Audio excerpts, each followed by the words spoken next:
আজ শুরু করি একটা অদ্ভুত তথ্য দিয়ে। 2011 সালে তৃণমূল কংগ্রেস ক্ষমতায় এসেছিল। 2012 সালে এক পাকিস্তানি আইএসআই গুপ্তচর এই বাংলায় ঢুকেছিল নেপাল সীমান্ত দিয়ে। সেই খেলা 2012 সাল থেকে চলতে চলতে ফাইনালি 2026-এ এসে শেষ হলো। ভবানন্দের লীলা সাঙ্গ হলো 26-এ এসে, যখন বেঙ্গল এসটিএফ আজ সকালে এক পাক গুপ্তচরকে অ্যারেস্ট করলো হাবড়া থেকে এবং আরেক পাক গুপ্তচরকে অ্যারেস্ট করলো এই খাস কলকাতার তপসিয়া থেকে। দুজনের মধ্যে কোনো যোগসূত্র আছে কি? আলবৎ আছে। কারা এদের নিয়ে এই গোটা অপারেশন প্ল্যান করেছিল? এই রানা রফ ওরফে ওয়াহাব আলম ওরফে আরো একাধিক নাম রয়েছে এই পাক আইএসআই গুপ্তচরের। তার হ্যান্ডলার কারা? আজ ধ্রুব সত্যে এই সমস্ত প্রশ্নের উত্তর দেব। নমস্কার, গুড ইভিনিং।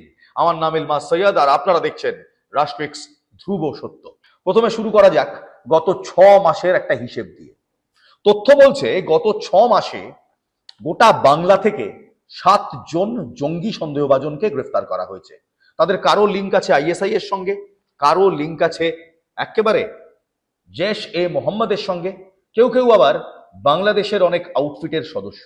এরা কারা এক এক করে দেখুন। তাদের প্রথম, ফেব্রুয়ারি 2026 মুর্শিদাবাদ থেকে গ্রেফতার করা হলো জুহাব কিংবা জুহাব শেখকে।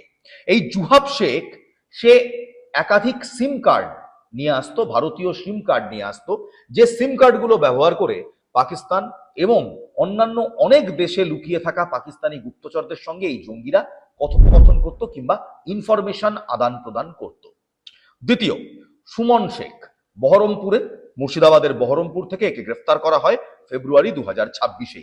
এর ডাইরেক্ট যোগসূত্র রয়েছে জুহাব শেখের সঙ্গে। কানাঘুষো যেটা শোনা যায়, এখনো পর্যন্ত যা অভিযোগ, জুহাব শেখকে ওটিপি দিত এই সুমন শেখ। অর্থাৎ জুহাব শেখ যে যে সিম কার্ড নিয়ে আসতো সেই সমস্ত সিম কার্ডের যে ওটিপি রেজিস্ট্রেশন লাগে বিভিন্ন এনক্রিপ্টেড অ্যাপ ব্যবহার করার সময়, সেই ওটিপি প্রদান করত এই সুমন শেখ। ফেব্রুয়ারির পর প্রায় 2-3 মাস কোনো রকম নাড়নচড়ন নেই। মাঝখানে বাংলায় ইলেকশন হলো।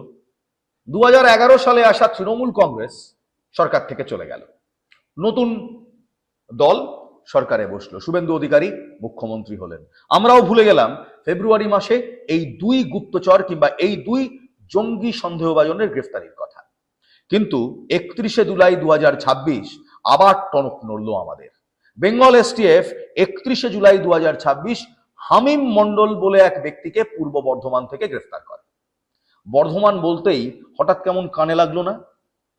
এই বর্ধমানে একটু ফিরে যান 2024, মাফ করবেন 2014 সালে। 2014 সালে বর্ধমানের খাগড়াগড় বিস্ফোরণ মনে আছে? এনআইএ তদন্ত করতে এসেছিল, একাধিক জঙ্গি মডিউলের কথা শোনা গিয়েছিল। কি হলো সেই সব মডিউলের? আসবো আজকের আগামী 20 মিনিটে এই সমস্ত মডিউলের কাচ্চা চিট্ঠা, ক্লিন চিট, যা আমরা সারা দিনের ইনভেস্টিগেশনে পেয়েছি, সেই সমস্ত ক্লিন চিট আপনাদের সামনে রাখবো। ফিরে আসি 31শে জুলাই 2026। হামিম মন্ডলকে জেশ এ মোহাম্মদ জঙ্গি গোষ্ঠীর সন্দেহভাজন জঙ্গি হিসেবে চিহ্নিত করে তাকে গ্রেফতার করা হলো। তার সঙ্গে পাকিস্তানের আইএসআই এবং পাকিস্তানের একাধিক মিডলম্যানের যোগসূত্র আছে, এমনটা সন্দেহ করেছিল বেঙ্গল এসটিএফ এবং তদন্তকারী গোয়েন্দারা। তারা এও সন্দেহ করে যে এই হামিম মন্ডলকে ব্যবহার করে কলকাতা এবং বাংলার বিভিন্ন জায়গায় সার্ভেলেন্স চালাচ্ছে পাক গুপ্তচরেরা, এবং বিভিন্ন পলিটিক্যাল ফিগারকে, এমনকি খোদ মুখ্যমন্ত্রী শুভেন্দু অধিকারীকে টার্গেট করা হচ্ছে এই হামিম মন্ডলকে ব্যবহার করে। তারপর 1 আগস্ট, ঠিক তার পরের দিন আবার গ্রেফতারি, এবার হামিম মন্ডলের বান্ধবী অর্পিতা সরকারকে। তাকে গ্রেফতার করা হলো ঝাড়খণ্ডের সাহেবগঞ্জ থেকে। সে পালিয়ে গিয়েছিল, সে কলকাতায় থাকেনি, সে বাংলায় থাকেনি, সে ঝাড়খণ্ডে পালিয়ে গিয়েছিল। ঝাড়খণ্ডের সাহেবগঞ্জ থেকে তাকে গ্রেফতার করা হলো। এবং ঠিক সেই জ্যোতি মেহরোত্রা, রেড ফোর্ট কেসের পর যে জ্যোতি মেহরোত্রার কথা বারবার উঠে এসেছিল, ট্রাভেল ব্লগার, সোশ্যাল মিডিয়া ব্যবহার করে যে তথ্য প্রচার করত, পাকিস্তান এমবাসির একাধিক অফিসারদের সঙ্গে যার যোগসাযোগ ছিল, ঠিক তেমনি এই অর্পিতা সরকারও হামিম মন্ডলের সঙ্গে ঘনিষ্ঠতা বাড়িয়ে হামিম মন্ডলের হয়ে হানি ট্র্যাপিং এর কাজ করত। হানি ট্র্যাপ করত মানে মানে গভীর মধুর সম্পর্ক স্টাবলিশ করে অনলাইনে ফেক প্রোফাইল বানিয়ে নিজের মহিলা হওয়ার সুবিধেকে কাজে লাগিয়ে বিভিন্ন অফিসারকে, বিভিন্ন আধিকারিককে, বিভিন্ন লোককে, যারা তার টার্গেটের আশেপাশে ঘোরাফেরা করে, তাদেরকে ভুলিয়ে ভালিয়ে ফুসলিয়ে তথ্য নিত। যে তথ্য সরাসরি সে পাচার করত হামিম মণ্ডলের কাছে। তারপর 3রা অগাস্ট এই একই তদন্তের কানেকশনে গ্রেফতার করা হলো আদিত্য সিং ওরফে রাজুকে হাওড়া থেকে। এই রাজু হামিম মণ্ডলকে সাপোর্ট দিত, এমনটাই উঠে এলো তদন্তে। অগাস্ট মাসের পর 3রা অগাস্টের পর পরের গ্রেফতারিটা হলো 11ই অগাস্ট। 11ই অগাস্ট কিংবা 11ই অগাস্ট রাত এবং 12ই অগাস্ট আজ সকালের মধ্যে আরেকটা গ্রেফতারি, এবং এটা সরাসরি মাথা। এই গোটা কর্মকাণ্ডের, এই গোটা চিত্রনাট্যের সবচেয়ে বড় খেলাড়ি, সবচেয়ে বড় প্লেয়ার রানা রফ ওরফে ওয়াহাব আলম, তাকে গ্রেফতার করা হলো উত্তর 24 পরগনার হাবড়া থেকে। কে এই রানা রফ, কে এই ওয়াহাব আলম? রানা রফ কিংবা ওয়াহাব আলম পাকিস্তানি নাগরিক। সে আইএসআই এর গুপ্তচর। আইএসআই এর গুপ্তচররা তাকে হ্যান্ডেল করতো, একজন নয়, পাঁচটা আইএসআই গুপ্তচর এই রানা আলম কিংবা রানা রফ কিংবা ওয়াহাব আলমকে হ্যান্ডেল করত, এবং সেই ছিল আইএসআই এর বেস অপারেশনস এর কিংপিন। 2012 সালে এই রানা রফ বাংলায় ঢোকে, কলকাতায় ঢোকে। তারপর 12ই অগাস্ট আরো একটি গ্রেফতারি। এই রানার অফের স্বীকারোক্তি কিংবা তার জবানবন্দির ভিত্তিতে এসটিএফ গ্রেফতার করলো মোহাম্মদ ইজাজকে, খাস কলকাতার তপসিয়া এলাকা থেকে।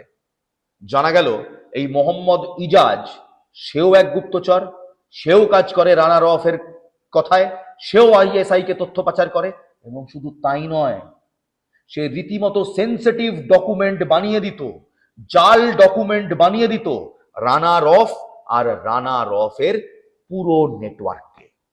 পাকিস্তানের গুপ্তচরেরা ভারতে বসে, বাংলায় বসে জাল নথিপত্র নিয়ে বহাল তবিয়তে ঘুরে বেড়াতো, এবং বিভিন্ন সিকিউরিটি স্ট্রাকচার, বিভিন্ন গুরুত্বপূর্ণ জায়গার নথি তথ্য সংগ্রহ করত এবং মোস্ট প্রবাবলি পাঠিয়ে দিত তার পাকিস্তানি হ্যান্ডলারদের কাছে। এই বিশাল আইএসআই জাল, আইএসআই এর নেটওয়ার্ক চলতো এই বাংলায়। রানা রফ তার সেন্টারে, তার এপিসেন্টারে। আর কারা কারা জড়িত রয়েছে তা নিয়ে তদন্ত চলছে। কিন্তু গল্প এখানেই শেষ নয়, এটা তো পুরো সারমর্ম বললাম। এক একটা অধ্যায় যদি বলি না, গায়ের লোম খাড়া হয়ে যাবে। ঠিক কিভাবে এই রানা রফ ভারতে ঢোকে এবং তার অপারেশনের মোডাস অপারেন্ডি কি ছিল শুনুন তাহলে। 2012 সালে নেপাল সীমান্ত হয়ে ভারতে প্রবেশ করে এই রানা রফ। তারপর শটান বাংলা, এবং বাংলা থেকে একেবারে তপসিয়ায় কাঠমিস্ত্রি সেজে থাকতেন। কাঠমিস্ত্রি পরিচয় দিয়ে এই রানা রফ বাংলায় বসবাস করতেন। সেখানেই তার আলাপ হয় মোহাম্মদ ইজাজের সঙ্গে, যে তপসিয়ার বাসিন্দা। মোহাম্মদ ইজাজকে প্রথমে মগজধোলাই করে, তারপর মোহাম্মদ ইজাজকে এই রানা রফ রিক্রুট করে মানে তাকে তার দলে সামিল করে, এবং তারপর শুরু হয় এই দুই গুপ্তচরের গোটা বাংলায় জাল ফেলাবার কিংবা জাল ছড়াবার কর্মকাণ্ড। সেই জাল মুর্শিদাবাদ, বহরমপুর, পূর্ব বর্ধমান, এমনকি ঝাড়খণ্ডের সাহেবগঞ্জ, হাওড়া পর্যন্ত বিস্তৃত একটা বিশাল আইএসআই নেটওয়ার্ক তৈরি করছিল এই রানা রফ। এই রানা রফের সঙ্গে সরাসরি তপসিয়ার মোহাম্মদ ইজাজের জড়িত থাকার প্রমাণ পাওয়া গেছে, এবং রানা রফ স্বীকার করেছে এই মোহাম্মদ ইজাজকে দিয়ে সে গুপ্তচর বৃত্তি করাতো, এবং এই মোহাম্মদ ইজাজই তার জন্য জাল নথি, জাল ডকুমেন্ট সাপ্লাই করত। রাষ্ট্রিক্স পৌঁছে গিয়েছিল এই মোহাম্মদ ইজাজ এই গুপ্তচরের ডেরায়। কি দেখলাম আমরা, দেখুন। পাকিস্তানি সন্দেহে ইতিমধ্যে গ্রেপ্তার করা হয়েছে ওয়াহাব আলম ওরফে ইলিয়াস রানা রফকে, এবং একদিকে যেরকম রানা রফ তাকে গ্রেপ্তার করা হয়েছে, অন্যদিকে পাকিস্তান থেকে ভারতে এসে ভারতীয় নাগরিক হওয়া বা ভারতীয় নাগরিকত্বের প্রমাণ তৈরি করা, অর্থাৎ আধার কার্ড থেকে শুরু করে ভোটার আইডি কার্ড তৈরি করতে যিনি সাহায্য করেছিলেন এসটিএফ আধিকারিকরা মনে করছেন তিনি হলেন মোহাম্মদ ইজাজ, তপসিয়ার বাসিন্দা। এবং এই মুহূর্তে আমরা তপসিয়াতে রয়েছি এবং সরাসরি মোহাম্মদ ইজাজের যে বাড়ি তপসিয়ায়, সেখানে এই মুহূর্তে দেখা যাচ্ছে বাইরে থেকে তালাবন্ধ রয়েছে। কিন্তু স্থানীয়রা বলছেন যে গতকাল রাত 3টে নাগাদ এই বাড়িতেই এসে পৌঁছেছিল এসটিএফ এর গোয়েন্দারা এবং তারা এই বাড়ি থেকেই মোহাম্মদ ইজাজকে গ্রেপ্তার করে। जानते ही नहीं कब लेके गया। कब पता चला आपको सुबह हम लोग को सुबह मीडिया आया तब पता चला। कि ऐसे हाँ ऐसा बात है। पूछा तो बोले कि हाँ मेरा पापा को ले गया। এই মুহূর্তে মনে করা হচ্ছে যে একদিকে যেরকম মোহাম্মদ ইজাজকে ব্যবহার করা হয়েছিল যে তার মাধ্যমে বিভিন্ন ডকুমেন্টস তৈরি করার পেছনে, অন্যদিকে যারা সাধারণ মানুষ তারা বলছেন মোহাম্মদ ইজাজ তিনি সাধারণ মানুষ, প্রতিনিয়ত যাতায়াত করেন, এখান থেকে বাইরে বেরোন, কাজে যান এবং বাড়ি ফিরে আসেন। কিন্তু প্রশ্ন হচ্ছে সাধারণ মানুষ, এবং শুধু তাই নয়, স্থানীয়রা বলছেন যে তিনি জুতোর যে কারখানা সেখানে কাজ করেন, তার স্ত্রীও সেখানে কাজ করেন, তার 2টি মেয়ে একটি ছেলে সন্তান রয়েছে, তারাও কাজ করেন।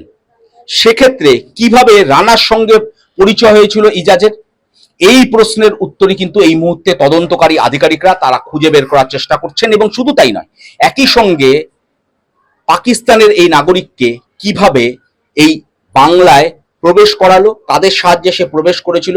ইতিমধ্যে জানা যাচ্ছে যে নেপাল হয়ে 2012 সালে ভারতে প্রবেশ করেছিল সে, কিন্তু তারপরে কলকাতায় থাকা এবং কলকাতা থেকে আইএসআই এর বিভিন্ন এজেন্টদের কাছে বিভিন্ন তথ্য, ভারতীয় সেনা, ভারতীয় নৌসেনা, ভারতীয় রেলওয়েজের একাধিক তথ্য আইএসআই এর কাছে পাঠাতো এই রানার যেরকম সরাসরি আইএসআই এর সঙ্গে যোগাযোগ ছিল, মোহাম্মদ ইজাজের কি আদতেও ছিল, এই নিয়ে কিন্তু প্রশ্ন রয়েছে। আর সঙ্গে রয়েছে যে মোহাম্মদ ইজাজকে কিভাবে ব্যবহার করেছিল এই রানা। শুধু তাই নয়, এই রানা ছাড়া মোহাম্মদ ইজাজকে আরো বেশ কয়েকজনকে এরকম ভারতীয় নথি তৈরি করতে সাহায্য করেছিল। এরকম একাধিক প্রশ্নের উত্তর এই মুহূর্তে এসটিএফ এর গোয়েন্দারা তারা খুঁজে বের করার চেষ্টা করছেন। প্রায় শুভময় দাসের সঙ্গে শুভজিৎ দে, রাস্টেক্স, কলকাতা।